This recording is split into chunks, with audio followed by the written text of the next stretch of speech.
여러분 안녕하십니까? 2월 9일 목요일 뉴스투데이 강원입니다. 춘천시가 시내버스 준공영제 도입을 공식화했습니다. 노선 개편이나 운영 등 그 권한을 춘천시가 갖는 대신 버스 운영업체의 이윤을 일부 보장해주는 시스템인데요. 시의회는 준공영제 도입에 따른 정확한 비용 분석 등을 주문했습니다. 김도균 기자가 보도합니다. 춘천시가 대중교통 마스터 플랜을 발표했습니다. 가장 먼저 마을버스 환승 시스템을 바꾼다고 밝혔습니다. 모든 마을버스 노선이 중앙시장으로 연장됩니다. 다음 달 22일부터는 읍면 지역에서 시내로 들어갈 때 버스를 갈아타지 않아도 됩니다. 2028년까지 택시 등을 아우르는 대체교통수단 통합운영센터를 설립하고 이후에는 시내버스 운영사를 늘려 경쟁 체계도 도입하겠다며 3단계에 걸친 계획을 내놨습니다. 버스, 택시 등 교통수단의 이용을 보장하는 정기권을 개발, 노선버스의 한계를 보완할 수 있는 이용권 제도를 마련하여 시민 누구나 기본 교통권을 누릴 수 있도록 하겠습니다. 쟁점은 버스 준공영제 도입. 노선 개편 권한을 춘천시가 갖고 버스 운영업체에게는 이윤의 일부를 보장해주겠다는 제도입니다. 전임 춘천시장이 선택한 공영제 대신 준공영제를 도입하면 초기 비용을 대폭 줄일 수 있다고 설명했습니다. 버스 운영업체의 인건비 채무와 버스 매입 비용 등 110억 원 넘게 아낄 수 있다는 겁니다. 하지만 춘천시 의회에서는 비용에 대한 정확한 계산이 없다면서 용역 결과가 나오는 6월 이전에 조례안을 상정하는 것은 순서에 맞지 않다고 지적했습니다. 서울시나 부산시 사례만 봐도 우리보다 먼저 준공영제를 했던 지자체이기 때문에 거기 사례만 봐도 최소 3배 이상이 비용이 더 들어갔습니다. 용역을 했던 그 결과보다요. 새로운 대중교통 마스터 플랜을 내걸고 육동안 시장 취임 이전에 시작된 완전 공영제 용역까지 뒤바꾼 춘천시. 한순간에 버스 노선을 바꿔 혼란을 겪었던 과오를 되풀이하지 않도록 말만 앞서는 효과 제시보다는 운영 비용 등을 포함한 충분한 수기 과정을 거쳐야 한다는 목소리가 나오고 있습니다. MBC 뉴스 김도균입니다. 원주시의 월별 인구수가 9년 만에 처음으로 감소했다는 소식 전해드렸는데요. 원주시가 인구 감소에 대응하기 위해 출산과 일자리 정책의 주체가 되는 청년들을 지원하는 정책 개발에 집중하고 있습니다.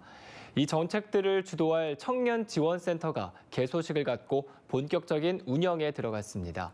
권기만 기자가 취재했습니다. 원주의 인구 증가세가 둔화되고 급기야 월별 인구가 감소세로 돌아선 원인은 바로 저출산과 청년 인구 유출에 있습니다. 청년 세대들이 결혼과 출산에 부담을 느끼고 안정적인 일자리를 찾아 수도권으로 이주하기 때문입니다. 원주시가 인구 문제 해결을 위해 청년들을 대상으로 통계를 작성하고 관련 정책 개발에 나서고 있는 이유입니다. 그 청년 정책을 주도할 청년지원센터가 운영에 들어갔습니다. 취업과 창업 지원뿐만 아니라 청년들의 지역 공동체 활동 등 청년들이 필요한 사업들을 지원하게 됩니다. 청년 시책이 성공하려면 정말로 이 청년들이 원하는 바라는 게 과연 무엇인지를 정확하게 캐치해내는 게 중요합니다. 겉도는 정책, 겉도는 시책사업 개발해서 거기다 예산 투입해봐야. 센터 운영과 함께 청년 정책 네트워크도 발족했습니다. 청년들의 과제를 청년들이 직접 고민하고 해결책을 찾을 수 있도록 하자는 취지입니다. 20대부터 40대까지 다양한 분야의 지역 청년 50명이 분야별 청년 정책 과제를 찾고 개선 방안을 모색하게 됩니다.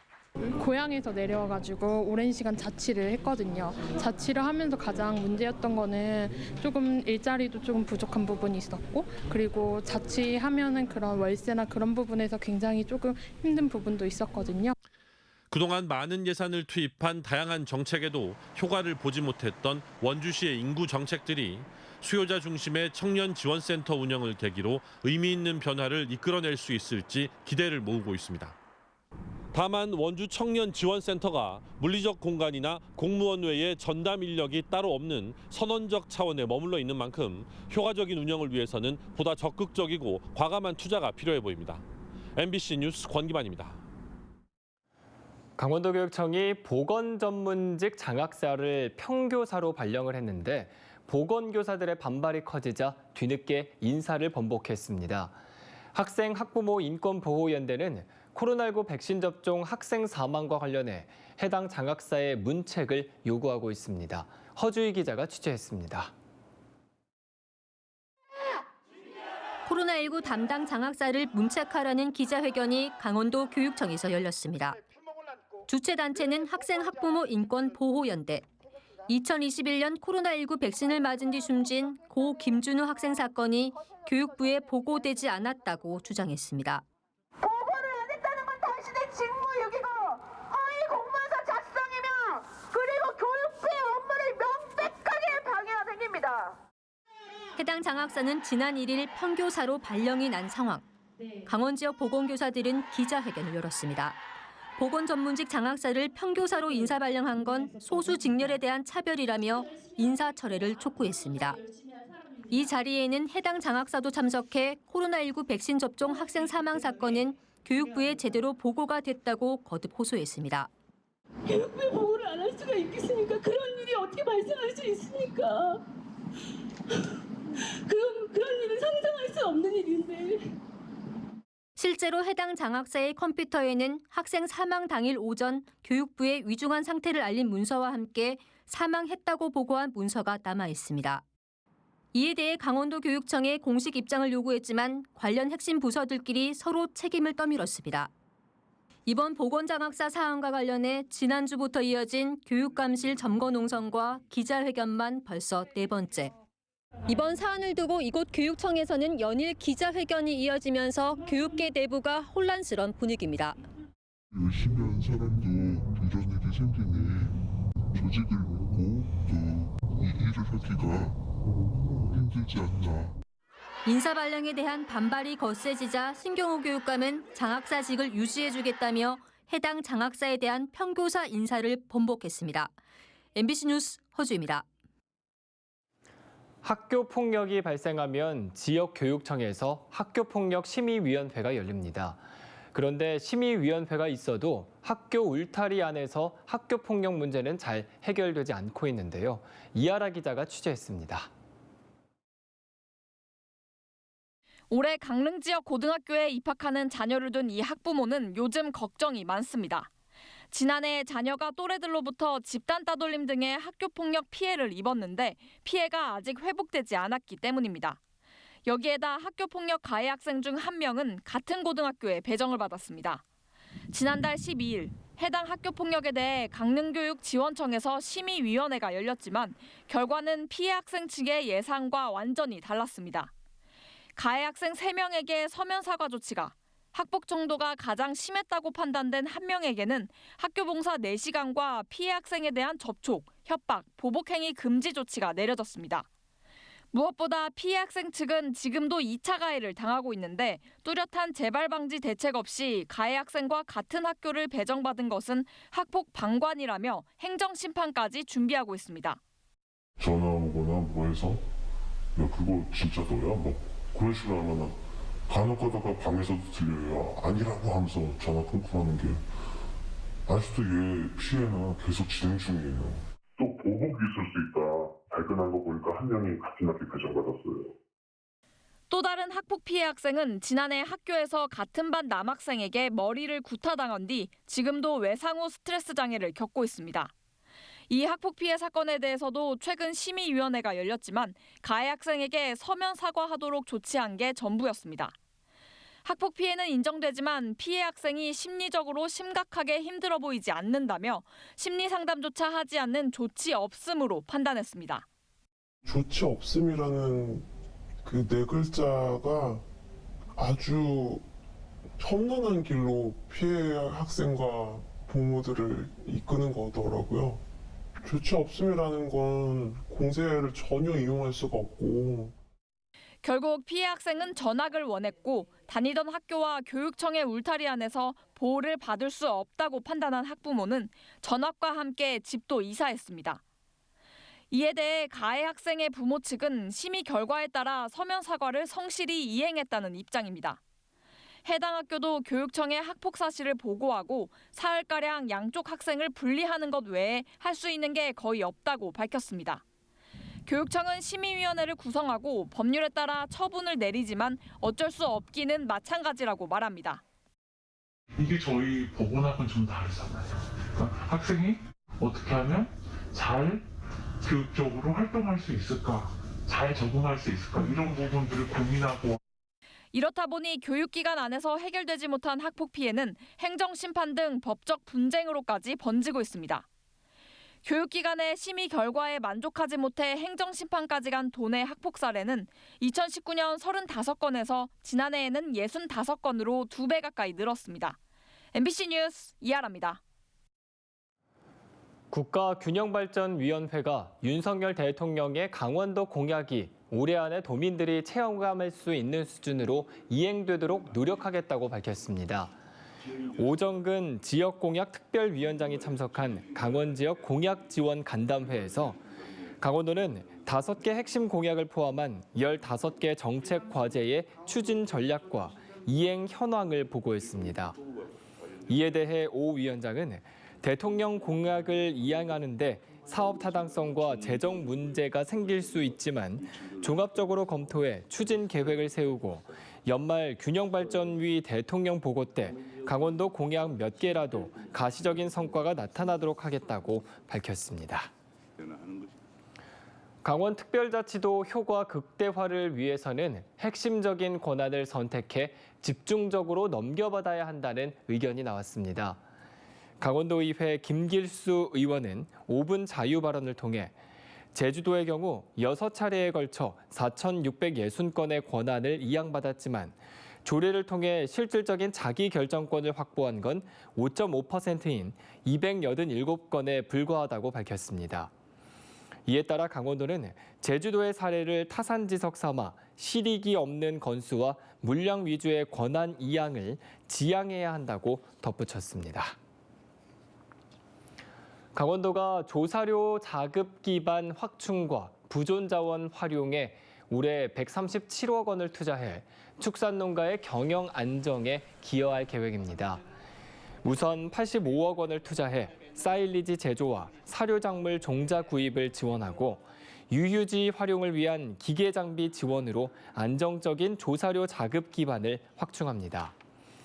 또 52억 원을 투자해 조사료 유통센터를 건립하고 볏짚 등 부존 자원 활용을 확대하기 위해 자재와 장비, 섬유질 배합 사료 제조 이용을 지원합니다. 봄철 산불 조심 기간 설악산과 태백산, 오대산 등 국립공원 일부 탐방로가 통제됩니다. 국립공원공단 설악산 국립공원 사무소는 오는 3월 2일부터 5월 15일까지 대청봉과 공룡능선, 한계령 등 15개 구간의 출입을 통제하고 비선대와 울산바위, 주전골 등 정규 탐방로 5개는 계속 이용할 수 있습니다. 태백산 국립공원 반제와 소문수봉, 한백산 등 14개 구간과 오대산 국립공원 정멸보궁에서 두로령 등 7개 구간도 통제될 예정입니다.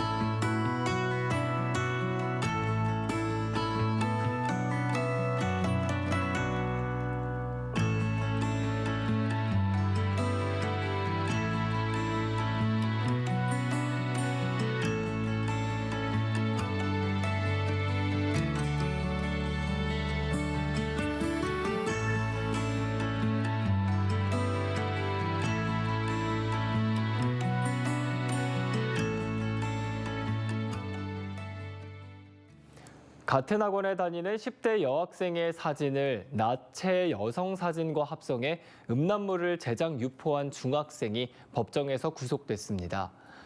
춘천지법 원주지원은 같은 학원에 다니는 여학생의 사진과 개인정보를 이용해 합성 음란물을 만들어 온라인에 유포하는 이른바 지인 능욕 범죄를 저지른 16살 박모군에게 징역 1년 8개월에서 2년을 선고하고 법정 구속했습니다. 박군 측은 소년부 송치를 요청했지만 재판부는 소년이더라도 엄벌이 불가피하고 지역사회에서 피해자와 마주칠 염려가 있다며 받아들이지는 않았습니다. 실내 마스크 착용 의무가 해제된 지 2주째를 맞아 강원도에서 발생한 코로나19 신규 확진자 수는 한 주 전보다 100명 넘게 감소한 것으로 나타났습니다. 강원도에 따르면 지난 일주일 동안 강원도에서는 하루 평균 401명이 코로나19에 확진됐습니다. 이는 한 주 전 573명보다 170명 이상이 감소한 확진자 수입니다. 이에 따라 일주일 누적 확진자 수도 4,000명에서 2,800명으로 줄어들었습니다. 북부지방산림청이 봄철 산불 예방을 위해 드론 38대를 투입합니다. 북부지방산림청은 산불 진행 상황을 실시간으로 공유하고 진화 전력 수립에 활용하기 위해 열화상 드론 13대 등 모두 38대의 드론을 봄철 산불 예방 활동에 투입하겠다고 밝혔습니다. 또 드론 등 장비 활용과 전문성 향상을 위한 스마트 산불 예방 체계를 구축할 계획입니다. 춘천시가 소방차 진입이 어려운 지역 주택과 재난 취약 계층을 대상으로 주택용 소방시설 지원 대상자를 모집합니다. 올해는 사업비 1,000만 원을 투입해 가구당 소화기 1개, 감지기 2개, 투척용 소화기 1개를 137개 가구에 지원합니다. 다음 달 17일까지 각 읍면동 행정복지센터와 춘천소방서 예방안전과를 통해 신청할 수 있습니다.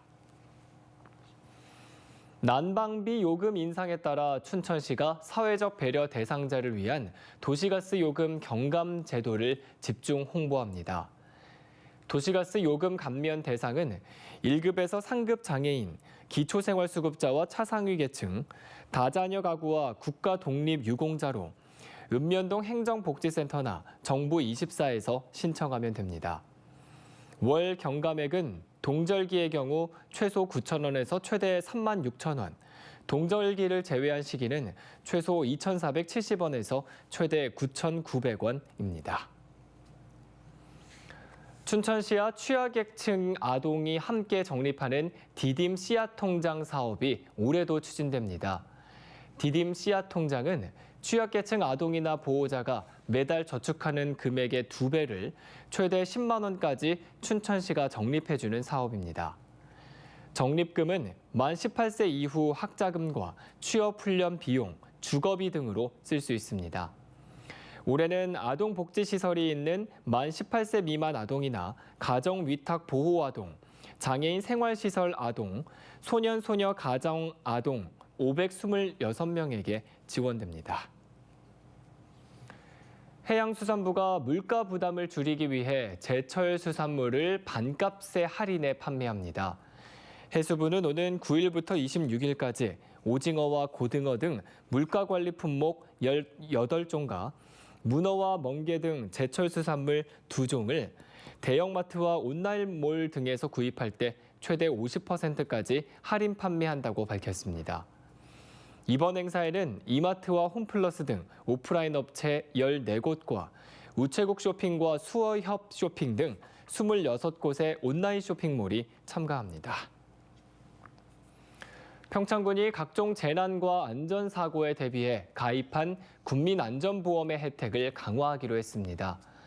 평창군은 보장 한도를 최대 5천만 원으로 상향하고 보장 항목도 기존 23개에서 26개로 늘려 이달부터 시행하고 있다고 밝혔습니다. 주요 보장 항목은 자연재해와 익사사고 사망, 스쿨존 교통사고 치료비 등이며 다른 보험과 중복 보장도 가능합니다. 지금까지 지급된 보험금은 2020년 2명 1,100만 원, 2021년 3명 3,500만 원, 지난해에는 20명 9,700만 원입니다. 정선 가리왕산 케이블카가 한국관광공사에서 주관한 2023 강원도 강소영 잠재 관광지 발굴 육성 사업에 최종 선정됐습니다. 이에 따라 정선군은 한국관광공사와 업무 협약을 맺고 1억 5천만 원의 인센티브를 지원받아 가리왕산 케이블카와 주변 관광지 빅데이터 분석 컨설팅, 인프라 개선, 연계 관광 상품 개발 등의 사업을 추진할 계획입니다. 지난 1월 3일 정식 운행을 시작한 가리왕산 케이블카에는 현재까지 15,800여 명이 방문했습니다. 화천군이 발레와 요리 등을 배울 미취학 아동을 모집합니다. 화천군은 발레와 요리, 보드게임과 힐링 아트를 교육하는 키즈 문화 아카데미에 참여할 5살에서 7살 사이 아동을 모집한다고 밝혔습니다. 신청은 오는 13일부터 닷새 동안 화천군 온라인 평생학습 수강 신청 시스템에서 할 수 있습니다.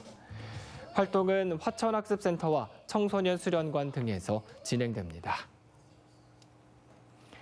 양구군이 오늘 13일부터 올해 양록장학생 신청을 접수합니다. 지원 자격은 양구군에 거주하거나 주소를 둔 고등학생과 대학생으로 장학금 종류에 따라 고등학생은 최대 80만 원, 대학생은 최대 200만 원을 받을 수 있습니다. 장학생 신청은 오늘 13일부터 양구군청 평생교육과를 통해 할 수 있고 지원 자격과 신청 방법 등 자세한 내용은 양구군청 누리집에서 확인할 수 있습니다.